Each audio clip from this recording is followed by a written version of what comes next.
Takže zdar, mé jméno je Ondra alias Jaja a dneska pro vás točím své první video. Jako téma pro své první video jsem si vybral téma rande. Rande je věc, na kterou se každý snaží připravit. Neznám člověka, co by se na to nepřipravoval. Já dělám tohle video za účelem, aby vám to pomohlo. Za prvé je velice důležité tu holku znát. Podle mě je blbost jít s někým, koho vůbec neznáte. Potom, když se na ní podíváte, vás napadají slova jako O kurva! Takže další důležitou věcí je ta zvolit dobré oblečení. Nemůžete na to rande přitancovat a v ruce mít třeba Spomený skateboard a kebab do ruky! To byste potom vypadali jako Pičus! Východňarský! Pičus! Východňarský! Pičus! Východňarský! Věřte mi, to by nebylo dobré. Další důležitou věcí je se na to rande pořádně vyspat, ať nemáte. Kruj pod očami, ty kokot! Vlastně další důležitá věc je ta, že musíte vymyslet věc, kterou budete dělat, anebo kde půjdete. Můžete jít například do restaurace, kde vám místní šéfkuchař sdělí své největší tajemství. Například, jak ve východním Slovensku dělají žabí stehínka.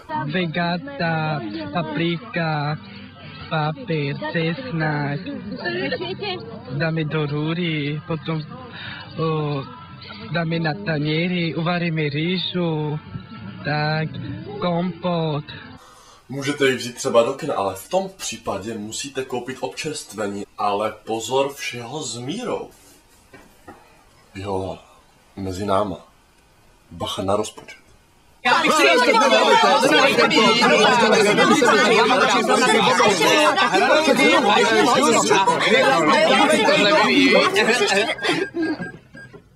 Rovných $100. Aha. Ale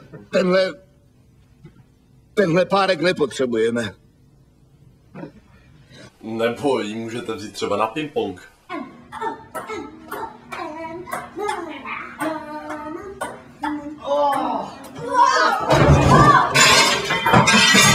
Celé rande je skoro za váma a teď záleží na vás, jak to ukončíte.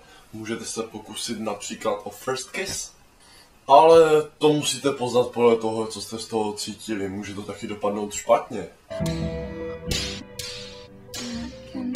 Ale já doufám, že vám to dopadne dobře.